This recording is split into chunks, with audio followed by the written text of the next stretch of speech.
Hello everyone. तर आज सेमिस्टरचा पहिला पेपर आहे.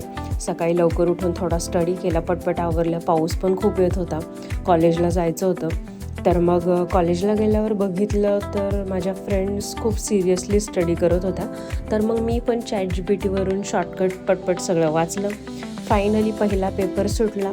त्यानंतर सगळ्यांचं चाललेलं मिसळ खायला जायचं, बट मला न्यायला आले, त्यामुळं मी त्यांच्यासोबत गेले नाही. तर हे पण मला मिसळ खायलाच घेऊन गेले. तर मिसळ वगैरे खाल्ली. पेपर खूप इझी होता, त्यामुळे मस्त मग घरी आले. घरी आल्यावर मला काम होतं, मला पूर्ण कपाट आवरायचं होतं. मी सगळं कपडे काढलेली बाहेर ही सगळी. तर मग मला आवरताना लग्नाचा ड्रेस आणि हळदीचा ड्रेस भेटला. खूप इमोशनल झाले मी. म्हणजे लव्ह मॅरेजवाल्यांसाठी लग्न म्हणजे वेगळीच आठवण असते. ठीक आहे, तर मग मी सगळे साड्या वगैरे लावल्या, सगळं आवरलं. भेटूया उद्याच्या व्लॉगमध्ये. Okay, bye.